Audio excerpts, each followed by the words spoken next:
Good morning or good evening if you're in Asia, or maybe even good afternoon if you are in Europe. My name is Ashok Panikkar, and I'm delighted to welcome you to MetaCulture Studio.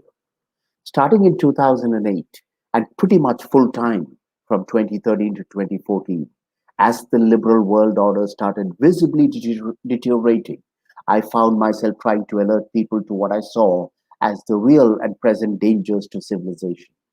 As you can see from the current state of countries like India, the rise of authoritarian China, the economic and military weakening of the West, and the collapsing of social systems across the world, I may have been understating the urgency. Just for the record, without liberal democracies, ideas like peace, equality, and justice would be irrelevant. For that matter, without liberal democracy, you can give up on protesting the government's actions, reading your favorite author, or even talking candidly amongst friends. Those lovely folks in China, Saudi Arabia, UAE, and our homegrown despots will tell us what is permissible. Since 2017, from my home office in Washington, D.C., I've been trying to educate people about our existential and civilizational crisis. You can find out more about our courses and activities from the link on the chat. Metaculture Studio Conversations are an attempt to go back to the basic foundation that underpins all social activities, and I would say civilization itself, the warm and intelligent conversation. I don't know about you, but I'm tired of arguments, opinions, and angry people trying to beat upon each other. Here, we are not trying to persuade or even excite. Here, we are trying to model what gentle and meaningful conversations might look like. We might disagree with each other, but we will do so being curious about how the other person could think like that, and we will inquire to learn more. Each segment, I invite someone very special, not because he is a famous writer or she is a brilliant scientist. My guests are here because they are sincere thinkers and good conversationists whose company I enjoy. Welcome to my dear friend and colleague, Pilar. I think you're muted, Pilar. Hello, Ashok and everybody. Excellent, Good to excellent be to see here. you. Yeah. So, Pilar, I decided I wouldn't introduce you and I would let you introduce yourself in a couple of minutes.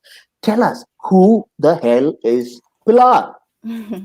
Thank you, Ashok, for having me here. It's really great to get the chance to talk to you and dig deep into some of the important ideas. I am Ecuadorian. I was born and raised in Quito, Ecuador. I'm based in Kansas right now. I am a cultural anthropologist. I have worked and lived in several countries. I have a home in Cuba, and I also am a filmmaker. So for the most of my life I was in school. um, and I was, I finished my PhD at the University of Illinois. I've conducted a lot of different types of research, mostly in the social sciences. Um, and in the latest part of my career, I've looked at food. And so I've made films about food, especially traditional foods. I'm interested in really learning from older people about traditional ways of cooking, about their knowledge about medicine. And I've embarked in this project called Comidas que Curan, which is basically researching about food and culture and then putting it into film or other media that is accessible for a lot of people. So that's what I've been doing in the latest part of my career. And I've also, engaged with you in your metaculture courses. That's where this all started. I think maybe a few years before when we met in Massachusetts. And I'm also a mediator.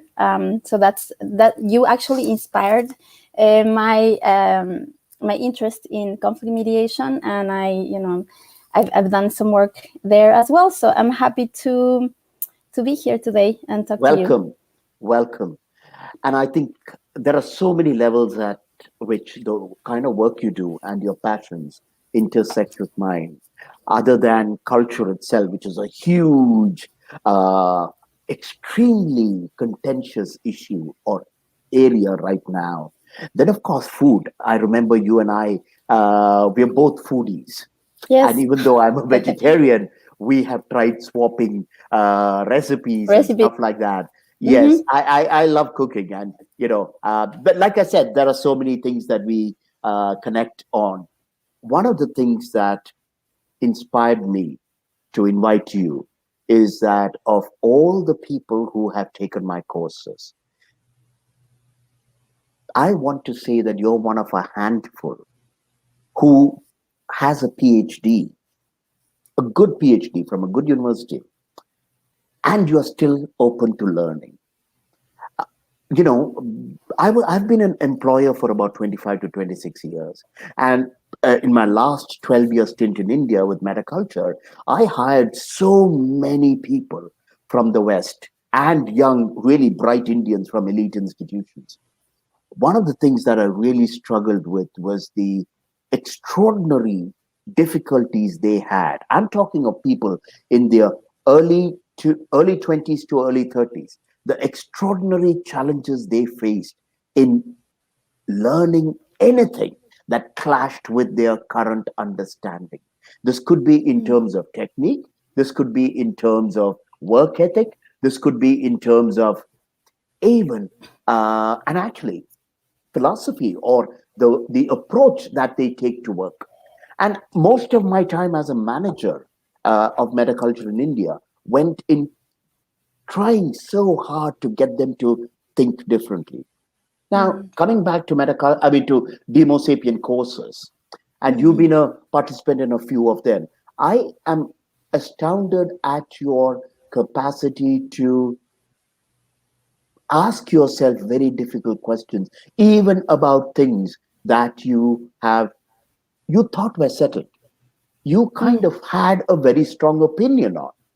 And here I'm not necessarily Mm-hmm. talking of emotional issues and about your personal life or triggers. I'm talking of conceptual ideas that you thought were settled, political ideas, and you seemed open to it. Long way of saying, I'm so glad to have this conversation about what it is that prevents people from learning.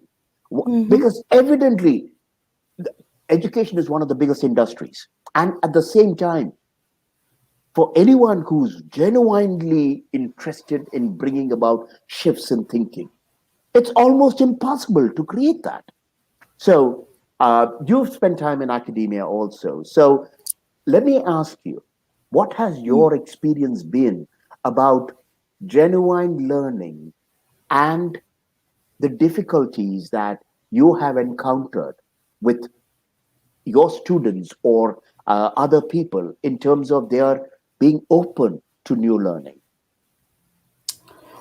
I think one thing that comes to mind right now is the language. So, excuse me, academics in general. I mean, my experience. I'm going to talk from my experience. Um, Academics make everything that is common sense very complicated, very sophisticated. They use very sophisticated language to talk about basic stuff that we live every day through and that we see every day. And that is it's just common understanding for people, for lay people. But they you know they and we develop concepts, because I also was part of it for a long time, and make them unintelligible. Mm. So I think that's part of the problem, that um, when you develop this language for things that are part of reality, are surrounding reality, and then you make them very complicated. then that gets in the way of learning. I mean, Tell me a that gets little in the more. way of understanding reality. Yeah. Tell me a little more. How does that specifically get in the way of learning? I understand this elite, and not even elite, specialized language, but how Mhm. does that come in the way of learning? Yeah, I'm gonna refer to one of our previous conversations, and you mentioned this concept of packaging.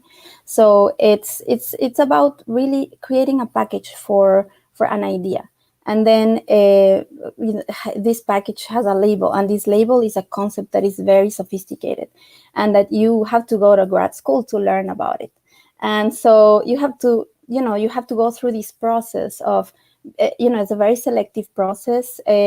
Where only the smartest people get into grad school, and then they're surrounded by these super smart people, other students are, and professors that are even smarter, that and then they all know how to read this concept and speak this language.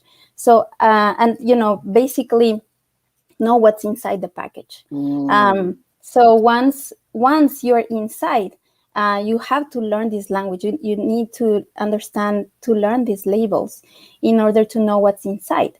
So that makes it very difficult to for other people to access it. It makes the learning more difficult right. instead of making it more easy. Hearing you speak reminds me about priests and Brahmins and people who had access to the scriptures, which the Mhm. ordinary people didn't have because those scriptures were written in Latin or Sanskrit or some Aramaic or something like that. And once the priests got into that inner circle of people who understood that language, understood the intricacies and the nuances, they didn't have the capacity to translate that into everyday language, not only for people around them, they didn't even have the capacity to translate it into their own minds. So, for when I speak with many academics, for instance, or activists who use academic language, they use these language, the vocabulary, as shortcuts for hugely complex ideas. And but they have bought into those vocabularies so Mhm. much that they've lost any idea of what lies under that. So, Mhm. yes, this idea of packaging of ideas, packaging of concepts, and not being able to go past the wrapping is Mhm. definitely something. I know that, Okay. you told me that you had questions for me, but I do have one more question for you before you ask me any questions. Yes. One of the things I try to do is not just here, but even in the work I do, I try to constantly link the theories and the intellectual content of what we are talking about to personal experiences, Mm. not because I wanted this to sound like a talk show, or this is not supposed to even remotely remind anyone of Oprah's stuff. But I mean, I'm dismissive of that. But really, because the way we are and the ways in which we understand ideas and the way we behave in the world has a lot to do with how we have internalized and absorbed these ideas throughout our life. So, Mm. can you go back, if you can, to the earliest time in your life? It could be childhood, it could be in college, whatever, when you were really struck by the fact that you were struggling to learn an idea. I'm not talking of learning math. I'm not talking Mm. of learning a computer program, nothing technical, but an idea that your body and your mind refused to allow you to grapple with an idea because it seemed so completely ridiculous or out there. I have two examples maybe in mind. One of them is I think your question touches on a learning. For me, is the most difficult ideas to like you said, to really grapple with are the ones that I'm already settled on.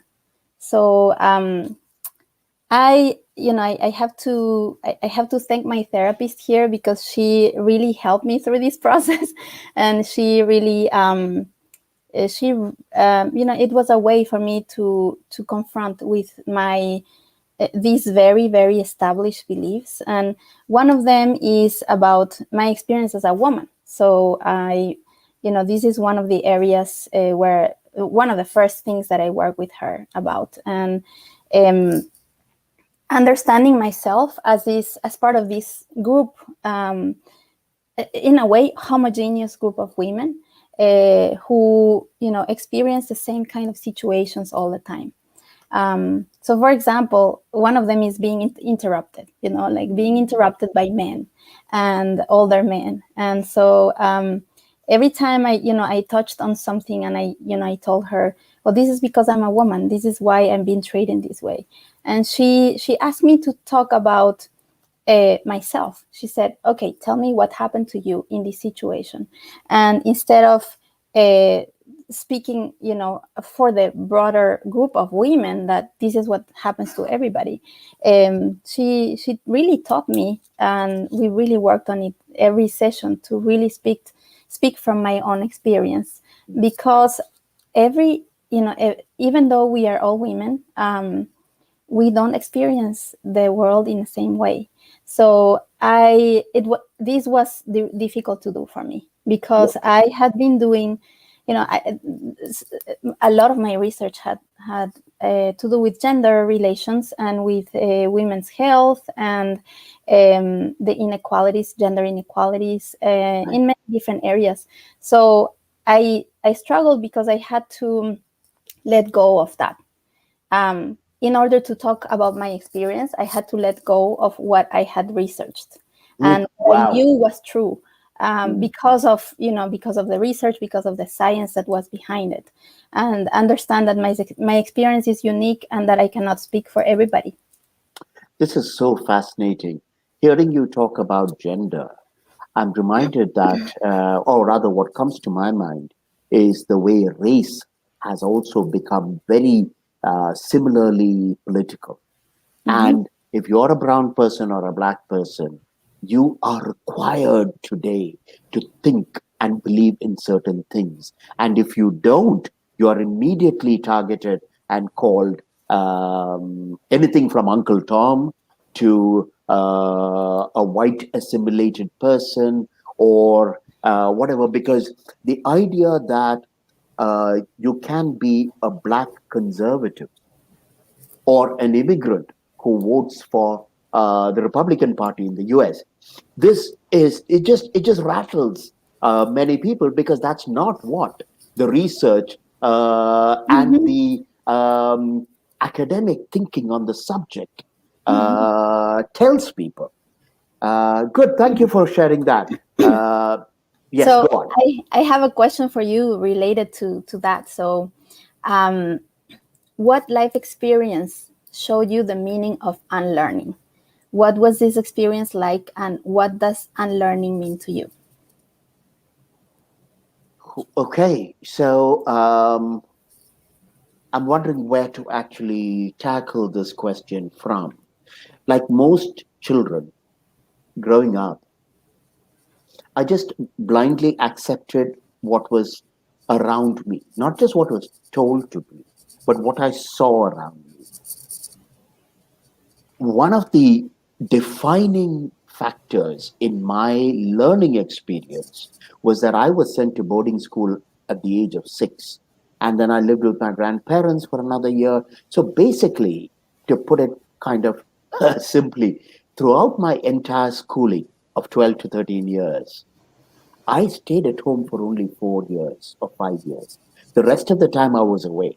And I also moved cities quite a lot. Now, what this meant was, while I am from a certain kind of family, from a certain part of India, from a certain kind of social and cultural class, I could never carry the lessons from that environment throughout my life, because every time, literally every year and a half, I was in a new city with a different language, and with completely different peer group, without my family support. And I had to rethink and relearn everything because survival itself required that I adapt. I couldn't continue to be my parents' child with all the values that they put in when I'm in boarding school in Bangalore and I'm being bullied by much bigger kids. Mm-hmm. You see, so unlearning meant, in the earliest, crudest way, a way to survive in completely new conditions. Now, that wasn't because of my interest in unlearning. It wasn't because I was a wonderful learner. It's because I just had to survive in a Yes. new situation. But Mm-hmm. I'll give a example of what unlearning meant for me uh, personally and where it was conscious. When I came to the US in 95, I came from an Indian environment where homosexuality was absolutely taboo. Now, I did come from a design school and art kind of an environment. So it was rumored that some people might have been gay, but, and one didn't really bully those who might have been gay, but there was at best a very muted, uncomfortable tolerance of gay people. And that too only in the design school. Outside, it was absolutely dangerous for anyone to come out. And as a result, and I'm being completely candid, as a result, I carried with me enormous discomfort and enormous prejudices, not even bias, prejudices about homosexuality.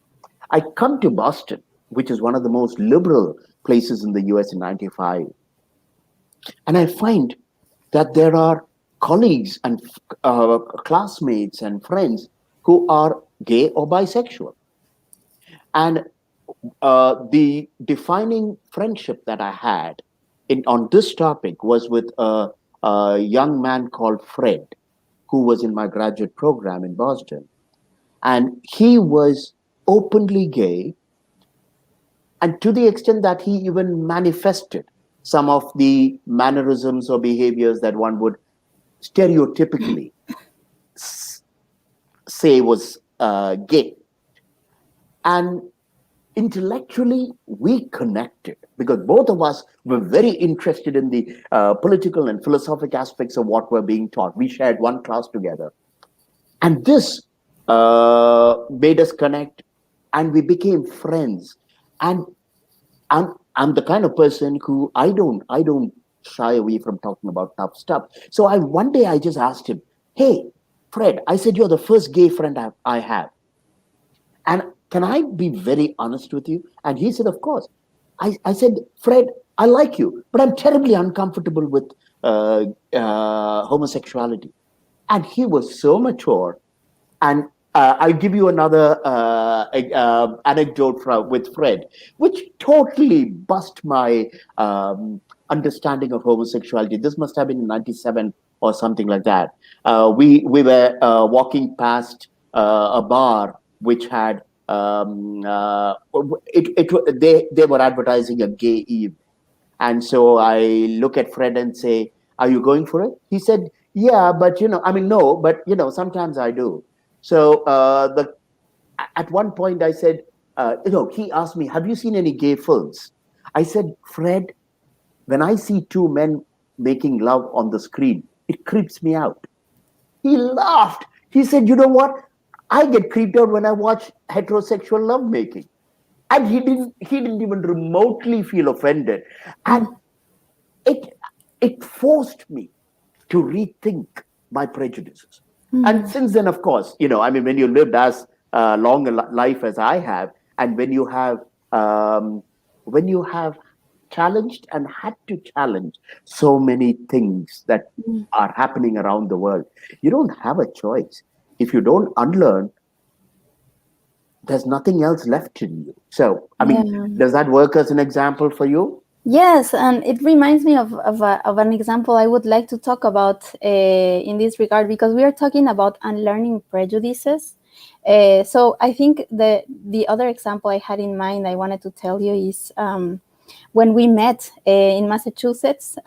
We were hosted in a mansion owned by two young libertarians. And that was my first ever, like in your case, your first ever encounter with a gay man. This was my first ever encounter with a conservative libertarian, from the US, white American. And I had read so much about this particular group of people during my graduate studies, and I had, and this is what were the very difficult unlearning, because I think the most difficult unlearning is the stuff that you have believed in for so long, and you've been in that kind of like movie, watching a movie with these beliefs, and these characters that are all fictional. And this is how I felt about them, because first time ever, I had all these ideas about them very settled. And yeah, I found out the first thing that they own guns, and my first thought is, oh my God, I'm in danger and I need to get out of here. And I was actually, I actually felt scared. And I told our friend Alejandra, like, let's, I think we should go because I think, I know these people are racist. That's my first thing that came to my mind. And I felt threatened. And of course, after a day or so of spending time with them, and after actually having that shocking kind of like difficult passage through going through he invited me to see his guns, and I was terrified. And after a while of talking to him, he was just a guy. He was just a guy. He loved talking to people, and we became the best friends. And it was a really transformative moment for me. It was a moment where I realized how much of these fictional stories I had in my mind that were made up of prejudices, and yet I teach about prejudice. This is what I do as an anthropology teacher, and here I am holding all of these prejudices and living under this farce, because I really never, I really don't know beyond these ideas, beyond these books, beyond this package. Right. So this is great. I'm sure if we had more time, both of us could come up with more examples like this. I want to touch on something, Pilar. Uh, you mentioned about holding on to these ideas coming from research and science in academia. And I want to just suggest it's not science. It's research, yes, but a lot of the research today in academia is politically motivated. Before people start inquiring into a subject, they have already settled on a political end game. They've already decided that, for instance, X is racist and therefore X is bad. And wherever they spot that behavior or that language X, they do not dig deeper into it. So when people go through school, when today it's true even in middle school and high school, but definitely in the liberal university system, we come out of it with very, very deeply etched dogmas. And we presume it to be science because we have social scientists who have been doing this work or who have written those papers. I would seriously question the use of the word science to describe this work, because science essentially requires enormous open-mindedness. It requires the capacity to inquire into the fundamentals, the root issues, and it needs to be falsified and verified over and over again. There is no question of science becoming a dogma if it's good science. So, this, when we talk, coming back to our topic for the day, one of the main reasons for me one of the main reasons that education and formal education comes in the way of learning is because we seem to have fallen into the trap of equating education with propag- propaganda or creating a certain kind of human being with the right kind of ideas. So today, nobody would question that the importance of education is to create non-racist, non-sexist people. I, I would even question that kind of a premise. Education has to be primarily about learning about the world, learning about reality, learning about complexity. And we must be able to hope that good inquiry, good learning would result in people being less racist, less sexist, or whatever else we want. The, Mm. the, the moment we start with an agenda of trying to make people X, we are basically propagating a dogma. Mm. We are not in the business of learning anymore, but of almost human engineering. So I'm just going to stop there. Yeah. Any thoughts on that? Yeah, I want to respond to what you were mentioning earlier about science and the thoughts that were going through my head, because this is something that, many hours are spent discussing and reading about, objectivity and subjectivity, and how our subjective experiences and biases inform our knowledge making in research and in anything we do, but especially when we are conducting research and trying to learn and trying to understand the world. What comes to mind, Ashok, is when you question this use of science, the word science.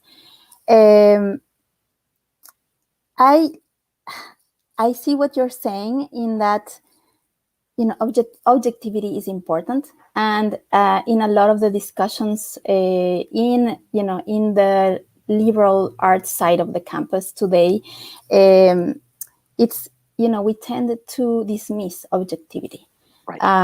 and I think there's value in objectivity, and there are some critiques, but I don't think they have been amplified as much, in the sense that we value too much nowadays in academia the subjective and the subjectivity, and the and objectivity is seen as questionable, almost, Right. uh, because it doesn't acknowledge the bias, and I think that's where it's coming from. But at Right. the same time, forgetting the importance of objectivity means that we are not gonna be, we are the truth is important. I hear Truth you. truth is important for the people that we are trying to advocate for. There's a lot of advocacy going on in liberal arts campuses for people that have been oppressed, historically oppressed, and that are experiencing injustice today. But we are hurting those people if we are not engaging in science as you describe it, as we really need to try to falsify this, in the sense that uh, we need to really try to get close to the truth, because it's going to benefit if we are trying to protect victims of unfair crimes. This is what is going to get them protected, and not this extreme preoccupation for subjectivity. So I hear your critique there. And in terms of what I heard you say about the educational process nowadays, and what kind of subjects it attempts to produce.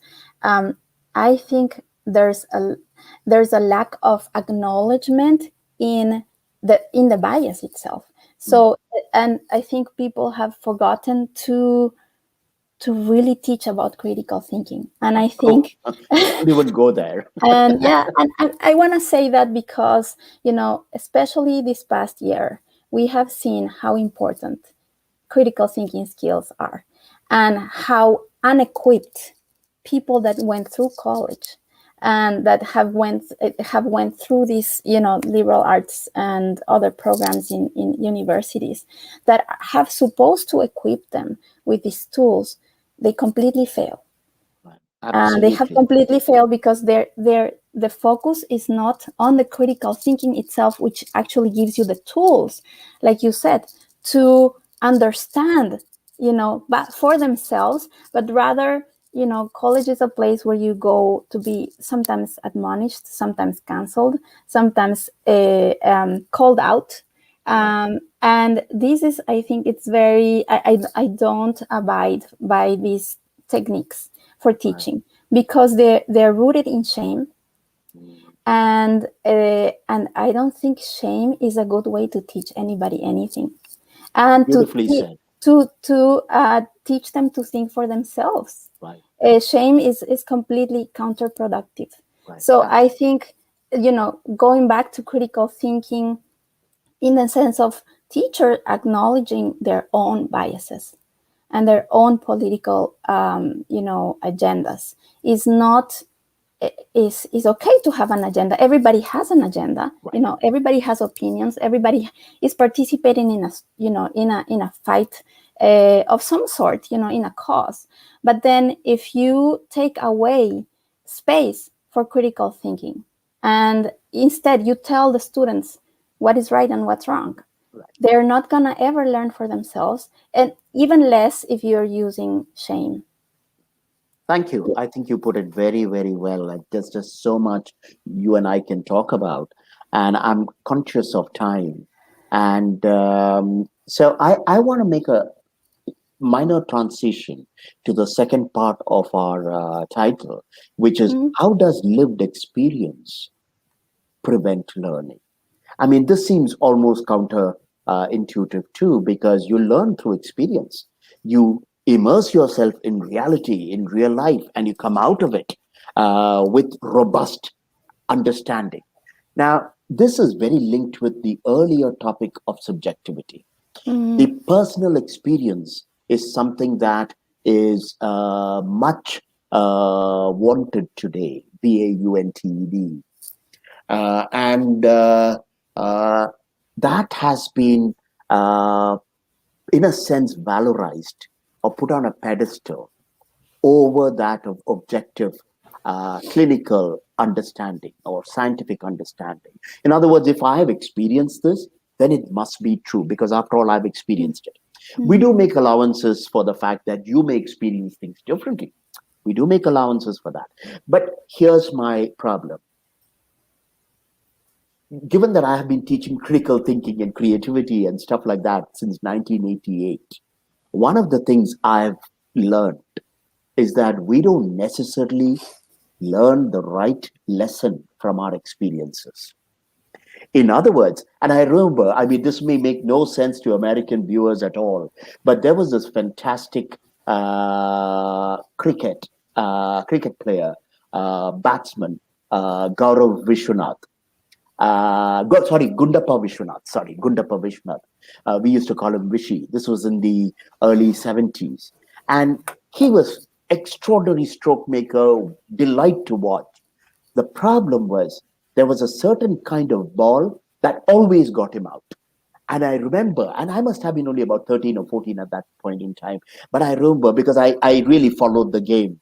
I remember a critic, a cricket critic and journalist saying, mm, for some great players, experience is a poor teacher.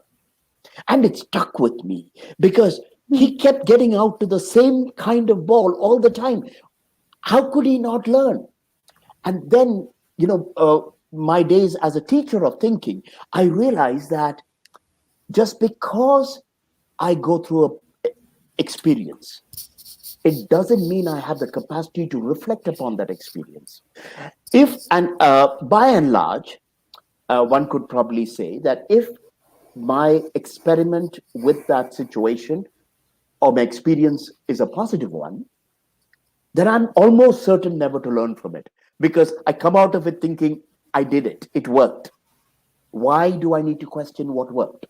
Now, if on the other hand, this we would presume that if we had a bad experience, we'd have to reflect back to make sure that the next time around we didn't make the same mistakes.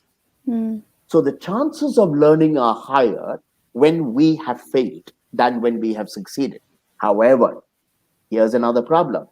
Very often when we fail, we are so traumatized by the failure that we are unable to switch on our neocortex and our analytical thinking. And we are unable, because of the trauma, to get enough distance to see what is happening. So, I guess the point for me, which is really powerful, is that lived experience very often doesn't teach us anything. If Mm. anything, it can make us even more biased and prejudiced.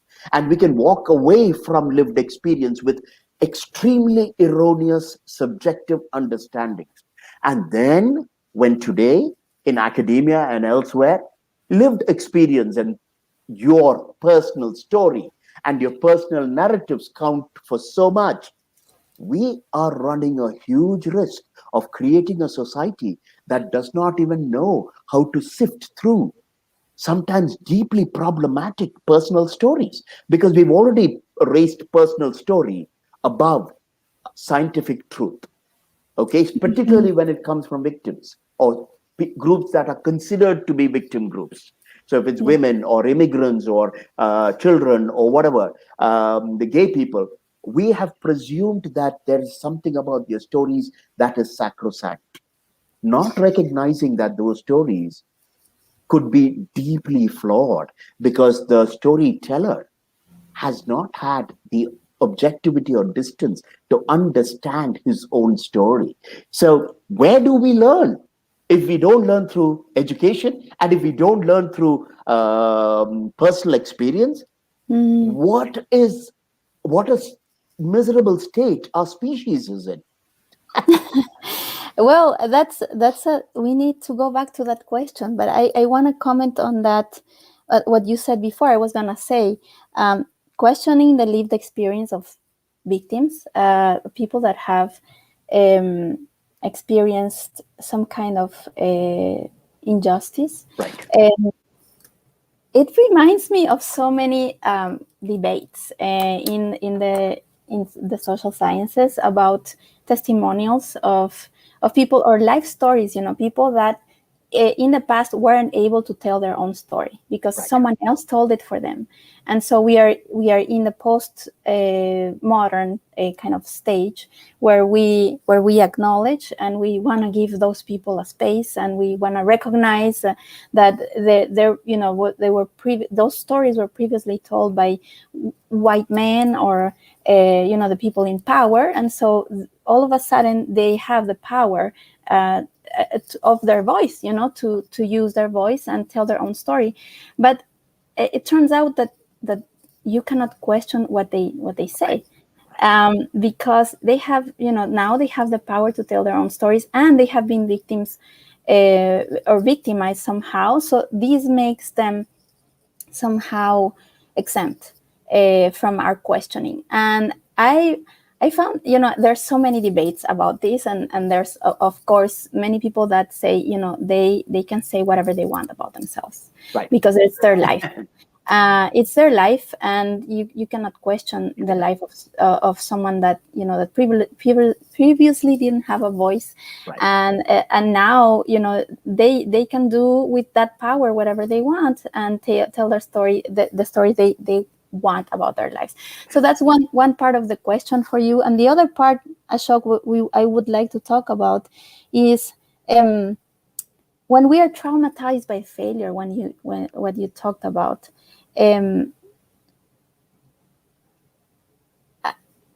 this is opens a huge door to talk about whether whether we are crippled for life if we hold on to that trauma. So if we keep going back to that experience of trauma, and this is that we need to, it needs to be recognized, and this is why we can't be questioned. Again, so we can't be questioned, and we um, this this is something I encountered in your classes for the first time. When, for example, we talk about microaggressions, and microaggressions are, I have seen the charts talking about like mosquito bites, and if they bite you, as many times, or too many times, you're going to be completely bothered, and this is what that basically makes us exempt, or makes us deserve um, Protection. protection, or makes us basically protection for being more sensitive. Right. So basically, being sensitive is normalized for a group of people that are experiencing these microaggressions. So I think that particularly it goes against our ability to survive. And this is something we talk about in our classes, but it really doesn't help people that experience microaggressions. I experience microaggressions. I'm sure you experience microaggressions, but this is also something I learned in therapy. If I don't get over it, I'm always going to be stuck there. And people are not, I mean, the entire world doesn't have to consider me for these microaggressions. So I have to get over them. It's my responsibility.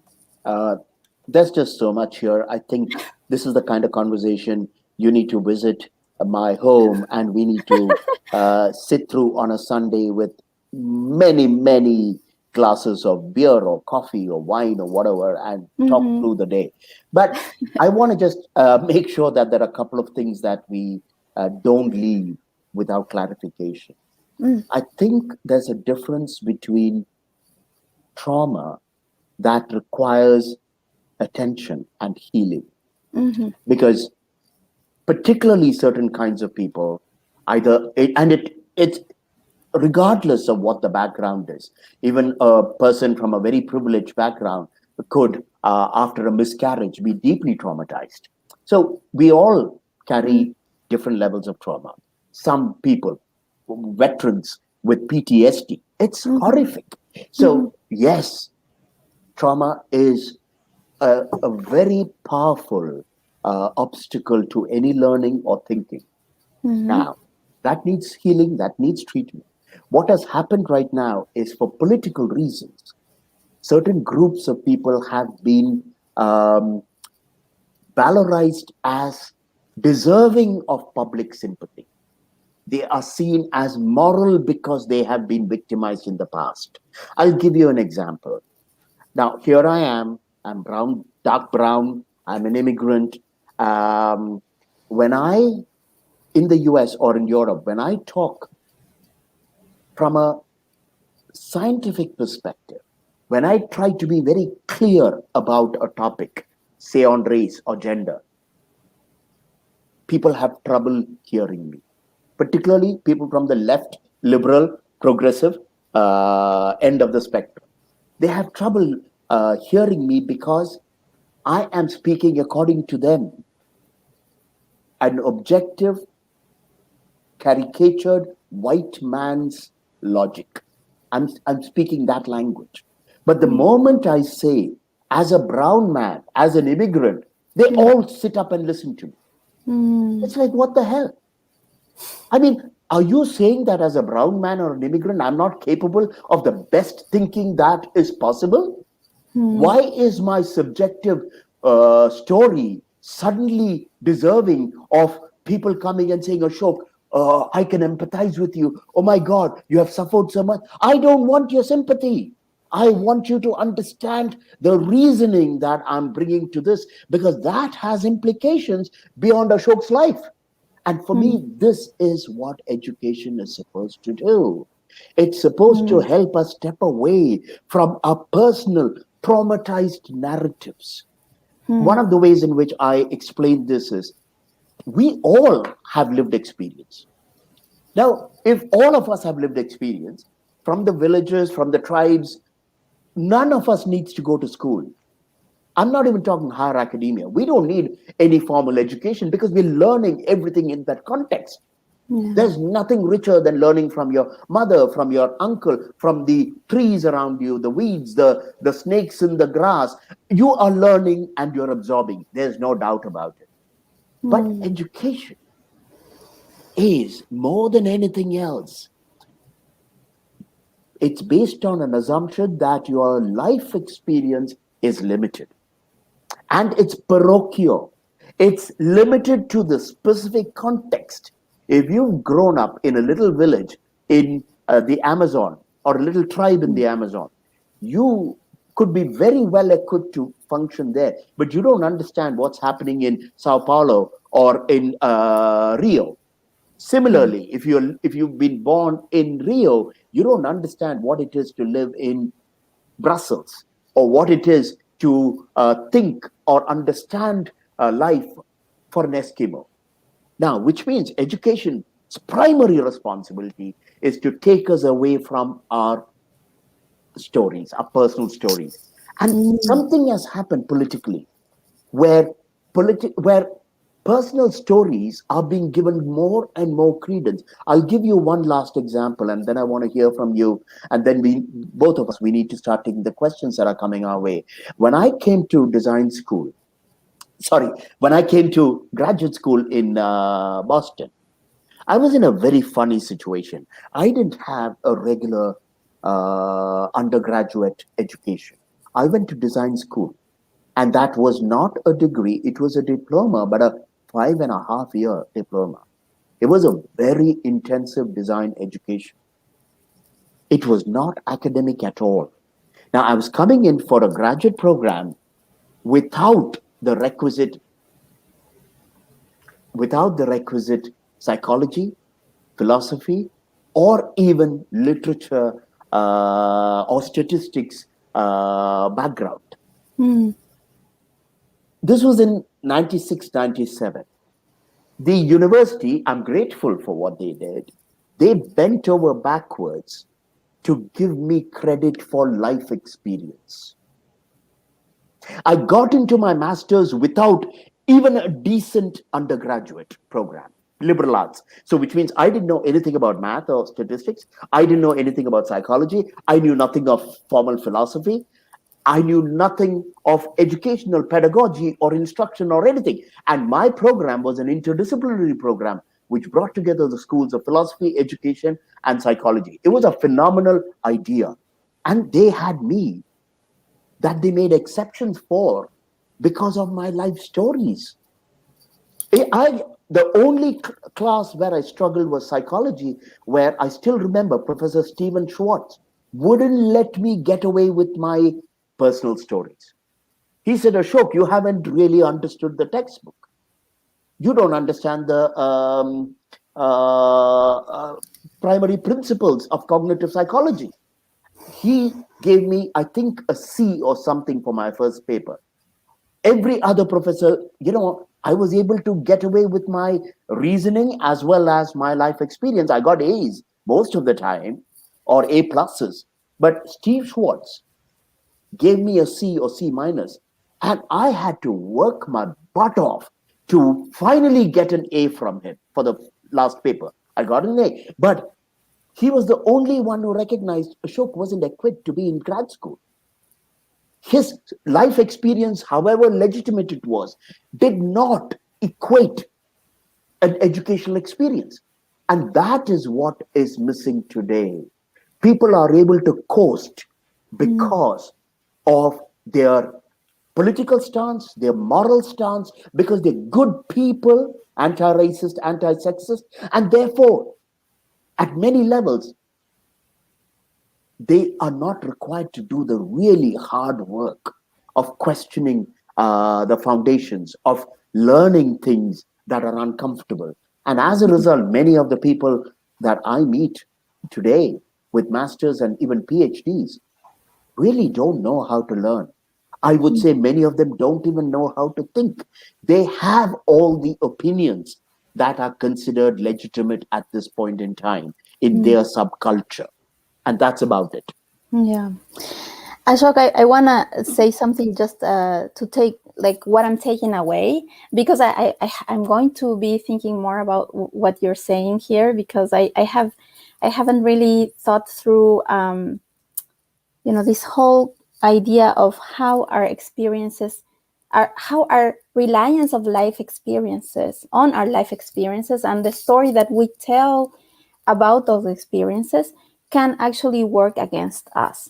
So it Absolutely. so I'm because there's so much. I'm an anthropologist. I was trained in a school where we really want to give people that haven't had a voice to tell their story, and we consider this our evidence. This we are taking it as is. We are not questioning it because it's their right to say and to tell their story, to have that power. Yeah. Right. But so what the story you told about people being really interested in your culture infused stories and not in what you had to say from a scientific standpoint is very, very interesting and intriguing from that perspective, because it really makes me think how much we are romanticizing. Right. We are seeing life stories, especially from people from the global south that are brown, that are women or whatever. Giving we are having this appeal that we are not seeing. They appear sexier, and even if you are talking science from with a scientific language or about scientific concepts, you're not as appealing to them Right. as as when you talk about your personal life. So I'm going to be thinking a lot more about that. I did have an additional question, but I know Can we are I? getting close Yeah, to. we need to take on the questions of the group, but hold on Mhm. to that question. If we have time, I'd like to come back to it. Okay. So I'm going to take Champaka's question, and there's a Kaumadi. Kaumadi's got a question about social sciences. It may be better if you take that, Pilar. So Okay. Champaka asks, is this kind of thinking restricted to academia alone? Isn't it common to any group of people that are pushing a certain agenda? Absolutely, Champaka. The reason why we focus on academia here is because we are talking about education itself. I'm not talking of politics per se. I'm not talking about civic behavior. I'm not talking of anything else. I'm not talking of industry. I'm talking about education, which is one reason why we are looking at academic institutions. And it doesn't even have to be higher institutions of academia. Today, there are people who are terribly worried about elementary school education and the political agendas that are informing some of that. Hitherto, this was common only in, say, madrasas, where Islamist education was infused into the curriculum from get go, or in dictatorial regimes like in communist Soviet Union or in North Korea. The fact that it's happening in the Western world and today in democratic, supposedly democratic environments like in India, where there's a right wing Hindu infiltration into the curriculum, this makes it extraordinarily scary. You also mentioned something else. I just want to go there. Isn't academia a heterogeneous space? It's supposed to be. There have been many, many questions about how diverse academia is, not just in the student population, but also in the faculty. In fact, one of the biggest challenges is that, particularly Western universities, actively discriminate against conservative thinking and conservative academics. Academics. In India, it was before the Modi government came, there was a criticism of elite institutions like JNU that you had to be a neo Marxist if you wanted to survive in a place like that. Today, it's flipped the other way. And if you are a left leaning or liberal thinker and academic, you are not as welcome. In fact, your entire existence could be threatened. So, all academic environment very often tends to veer towards a certain kind of ideology. Pilar, would you take on Kaumadi's question? Yeah. I think what Kamodi is asking makes me think of statistics. So in statistics, there are, the qualitative methods in statistics try to identify patterns in, as you do your interviews with your participants. You try to identify patterns that are common in all of the interviews and what is different, and then you take all of that and then plot it into a regression model, and that's how you can construct more quantitative, or you could say more objective approach to that. So I don't know if that answers the question, but yeah, that's it's not a model that is used commonly in anthropology, which is my field, but there is a method where you can transform these subjective stories into numbers, basically. Right. And again, I'm not an academic, so Kamudi, I don't want to say too much except this, that in the last 20 odd years, particularly in the social sciences, in literature, in psychology, in social work, there has been a very determined push towards a subjective approach. Now, I do realize that there were other models, objectivist, constructivist, etc., etc. I'm not sure they are as popular today. So I just want to put it out there, but it's worth exploring. And it's also very likely that it varies from university to university. It varies from country to country. I'm quite certain the German approach is very different from the American approach or the Indian one. So Nirmala says, if we want to learn from lived experience, what do you recommend? To see the experiences from different perspectives, or to see each situation as a fresh one, which needs to be examined by itself? So, Nimi, I guess my minor suggestions would be to constantly remember that there's a disconnect or there's a gap between what happens to me and the way I process it. So if you say something at a very basic level, you say something and I'm offended, there's a difference between what you said, where you're coming from, what your intention is on one hand, and its impact on me. Now, which means that when I'm processing an experience, I have to not only look at what happened to me and the consequences of that. I might have spiraled into a depression for 48 hours, gone on a drinking binge because of what you said to me. But that's part of what has happened. What else has happened here? To begin with, how do you understand that phrase or that language, the vocabulary that you used? What is the context in which you were pushed or motivated to use that? What is our past relationship, and what were you trying to communicate with me? Were you under some kind of pressure? All of this needs to be looked at. So the best way I can say, put this is, never trust your response to an experience. It is totally personal, it's totally subjective, and it is only the tip, the sharp tip of what happened. But there's the rest of the arrow or spear. Perhaps there are flowers at one end of the spear. We don't know that. And our brains are so geared to protecting us from offense and from harm and from threat that we are our worst teachers. So that's the first thing that I would tell you.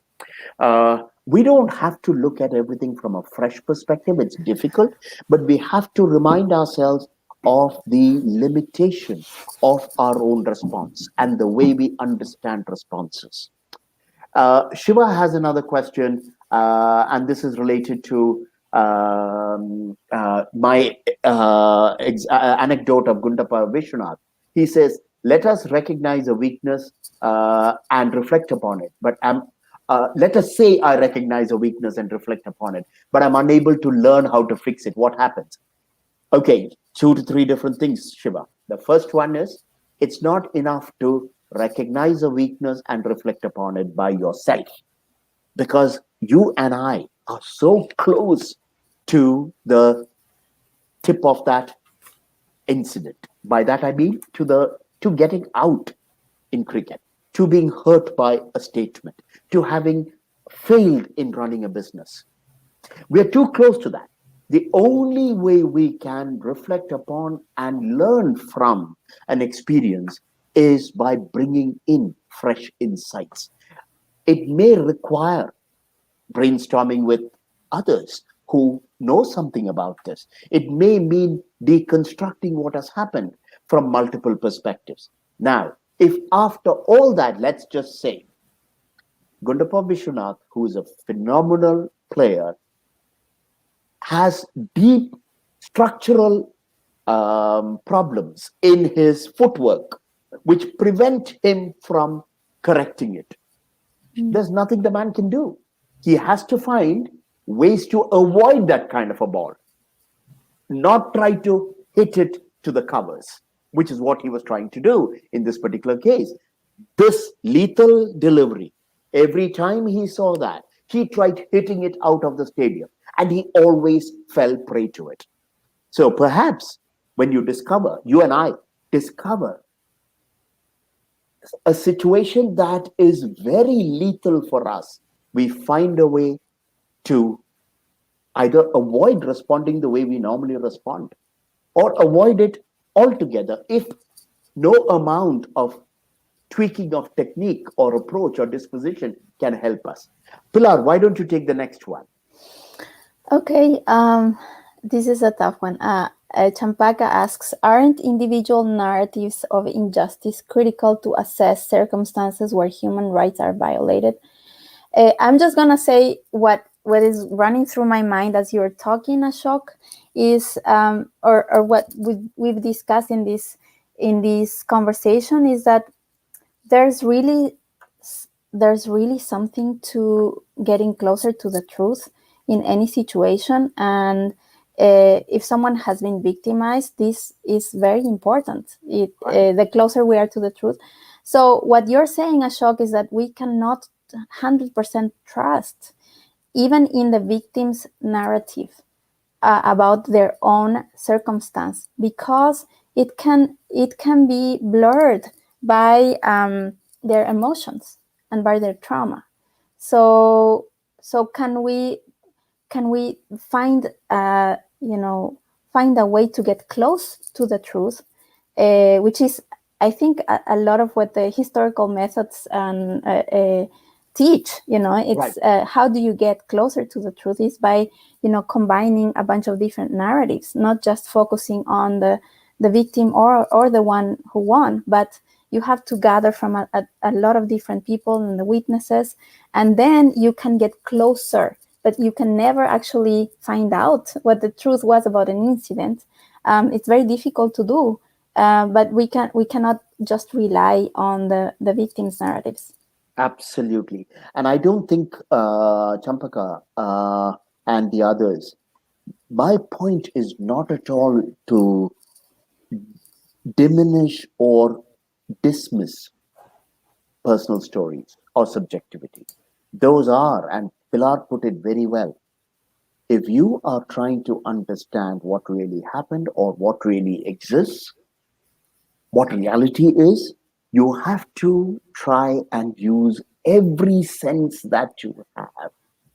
You have to use as wide a series of sources in order to come closer to the truth. And she put it very well, come closer to the truth. The problem is that in the last 20 to 30 years, Western society, particularly, and liberal societies everywhere, have privileged the stories of victims as a very understandable in an understandable effort to finally bring them to the surface, in the hope that in doing so you can establish justice, for historically marginalized groups. The intention was good. The problem is in valorizing these narratives. The problem is in considering them sacrosanct. At the moment you do that, you are weighing in not on the truth anymore. You're not even weighing in on justice. You are Mhm. weighing in on giving credence to a certain category of people because they are the privileged in that context. The privileged are the women. The privileged are the gays. The privileged are the trans. The privileged are the immigrants. This is, when because of my interest in history, when I take a step back from the 2020s and I look at this phenomenon, I think, oh my God, no time in human history have minorities had it so good. Can you imagine any society on the planet over 10,000 years that gave this kind of credence to dissenters, to minorities, to people who are outside the mainstream? No. It is only because of starting from the age of enlightenment a couple of 100 years ago, and most definitely after World War II and the Universal Declaration of Human Rights, and then very specifically after the civil rights movements of the 1960s. And we have recognized the importance, much overdue in human historical terms. We have recognized the importance of giving voice to people who were not at the table, people who were on the margins. But we have, in the process, confused truth seeking with morality. The fact that I am a minority should not mean my voice is in any way more important than that of a majority or a dominant person. This requires something that the educational system has neglected to do, which is, and Pilar talked of critical thinking. You cannot have, and because of the work I do in pluralism and diversity, I have come to the uncomfortable realization that any society that gives up on science as an approach, that gives up on truth seeking, that gives up on making judicious, discerning judgments about true or false, or what's closest to truth and what's not as close to truth, is bound to be a society where minorities or weaker groups are completely obliterated. The only reason why someone like me or someone like Pilar or like many of you have some influence today, have a voice, is because for the past 100 odd years or 150 years, and definitely after World War II, we created institutions that were based on reason. Now the progressive left is trying to rework those institutions so that reason is not the one that is privileged, but personal stories and subjectivity and perceived injustices are given greater weightage than evidence, data, reasoning. The only ones who will suffer from this are the weak, because the weak need this way more than the strong. Because, and I'll stop with this, the strong have always had might. The law of the jungle has been the law of every human society, with certain layers of rule of law or judicial systems or constitutions that we have woven it. And if we move away from reason, really ruthless reasoning, frankly, we are in trouble. Ashok, I want to add something to what you just said, and it's really, I think we need to acknowledge that a lot of these, not only, like you said, benefit the people that are meant to benefit the people that are oppressed or victimized, but there are political agendas, so they benefit the people that have a political agenda, and in a lot of cases, these instruments that have been, you know we have struggled for many years to gain the instruments that we have today in the law to protect us have been really like they're weaponized. In many cases, they're misused and they're co-opted by people that have a political agenda that see a political gain. So not all the time are the victims, benefiting from it, but we are in a time where this can be misused. And I'm not Absolutely. saying it's in all cases, but in many cases this happens. And Right. yeah, we need to acknowledge that too. Absolutely. And Quanta has a question. Is it possible that we only modify, evolve, evaluate, and morph our knowledge, not necessarily unlearn what is already embedded in our mind? Quanta, that's a great point. Unlearn does not mean completely remove. Unlearn means sometimes things are too rigid. We have established the truth about something in our minds. It becomes almost dogmatic, and most of us walk around with a fair amount of certainty. There are many things about which I'm very certain, and I walk around living my life with that level of certainty. When I encounter a new thought which challenges or questions one aspect, one thing that I hold to be true, unlearning means loosening the edges, making it fuzzier so that I can understand and incorporate and, as you say, absorb some of this new learning into my old rigid learning. That is a very difficult thing. And here's a very interesting thing. What I know is not just a question of facts. What I know creates the kind of person I am, and it is the basis for my identity. In other words, if you question what I know, you're not merely questioning something technical. You're not asking me to challenge a data point.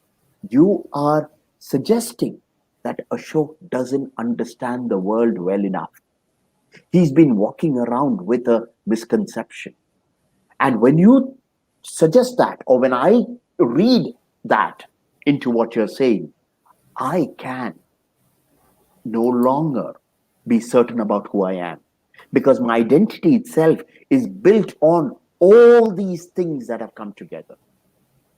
So, yes, unlearning doesn't mean completely changing, but it does mean making my understanding less rigid so that I can learn, I can evolve, I can morph.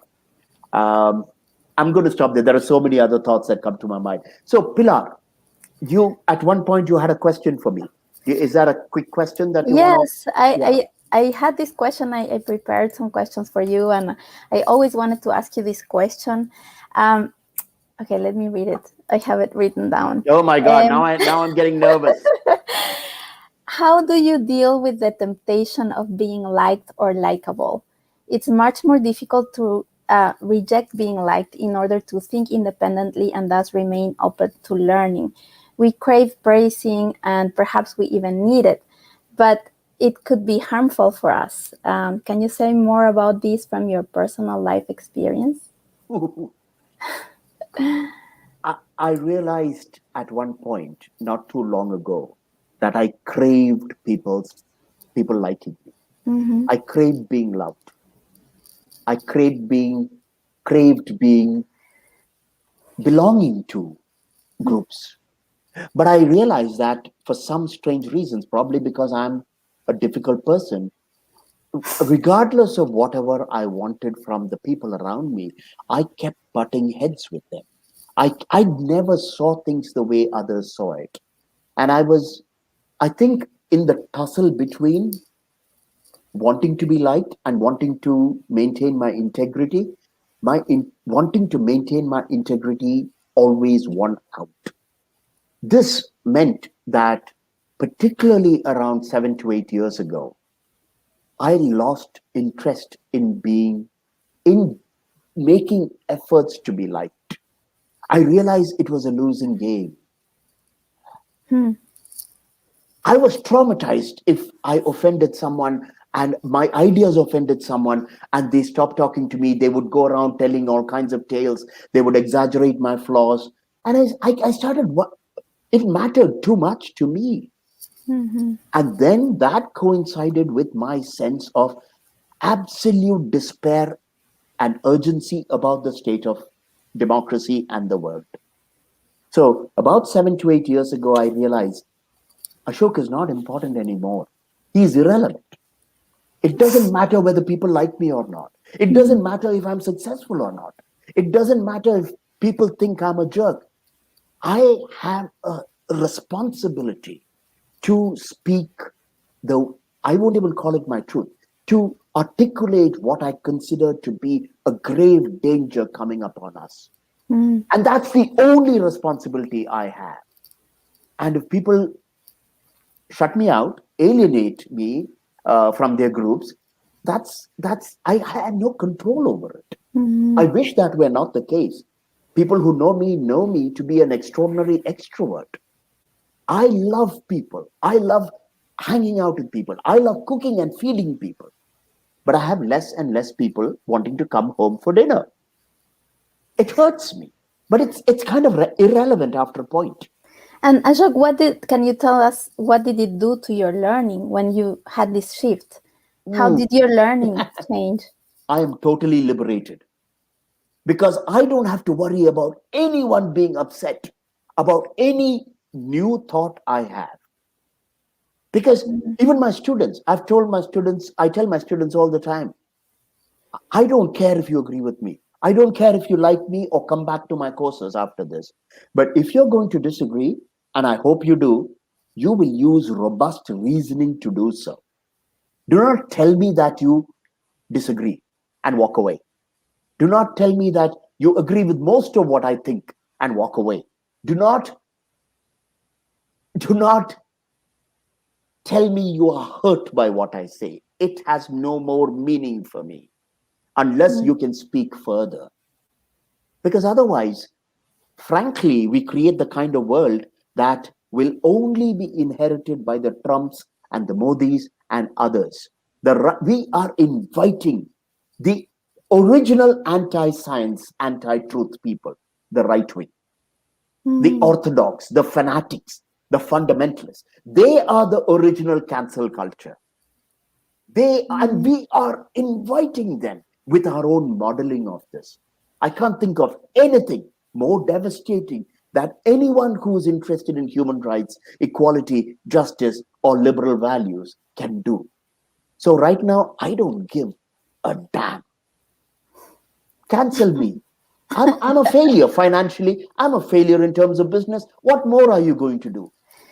Ashok, what comes to mind is some people don't have the the luxury to not be liked. Like some people really need to be liked in order to keep their job, in order Right. to.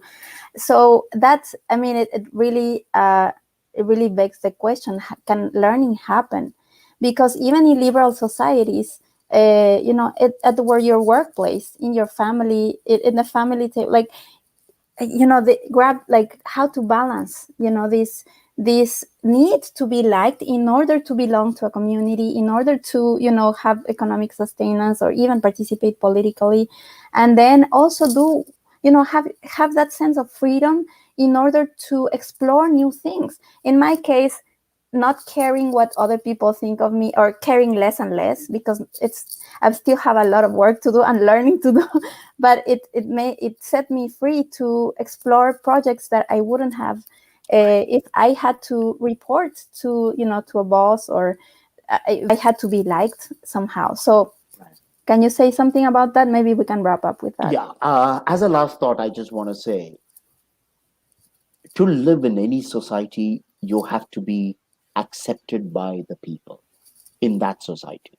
Mhm. This is true, and I respect that. I am not a fan of the raving, raging revolutionary or rebel. I'm not. I do believe that we live in a moment of crisis where it's very important to be forthright about what, at least for me, what I'm talking about. Having said that, the how do you balance the need to belong, the need to Mhm. cooperate and collaborate with people, with the need to maintain your intellectual and creative integrity? Mhm. That's a huge topic, and it's something that in our courses we are wrestling with.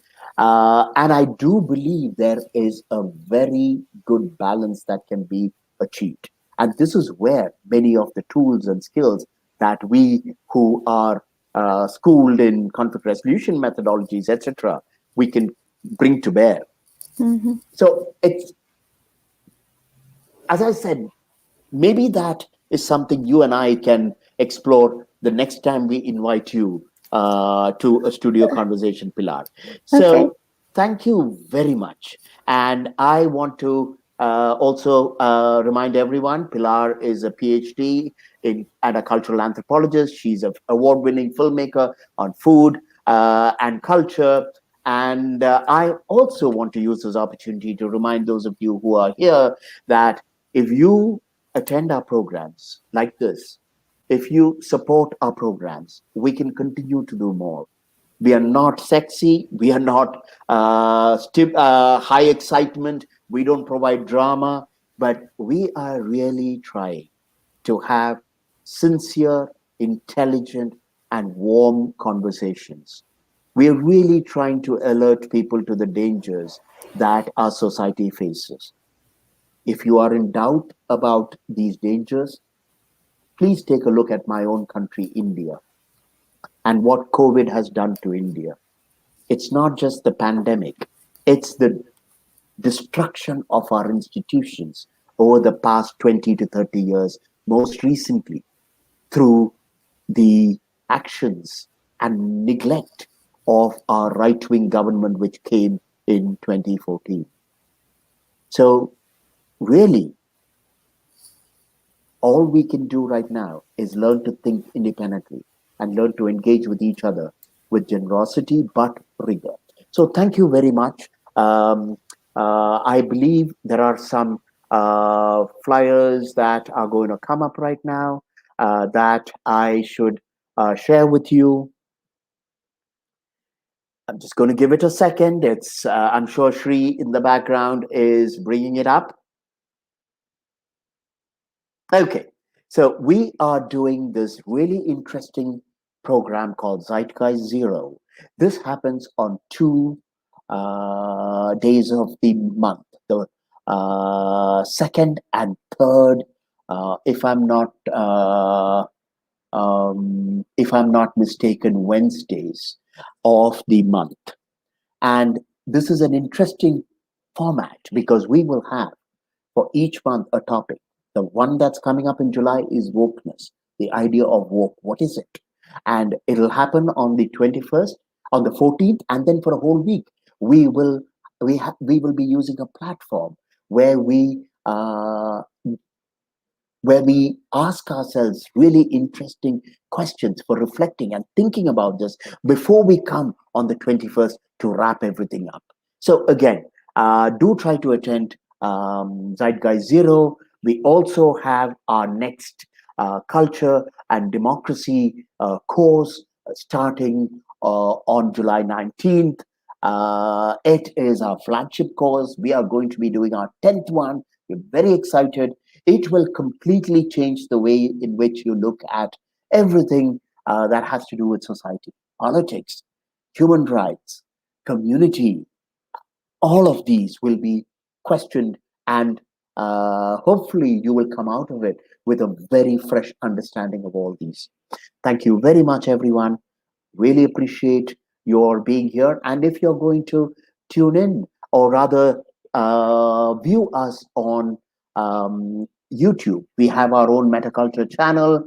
I would love to get your responses to this. Please write to me at there is a email here, which is the MetaCulture email. That's MetaCulture Studio, one word, at gmail.com. Love your thoughts on this, and I do hope you will come by and join us the next time around. So thank you very much, everyone. Follow us on social media and stay safe.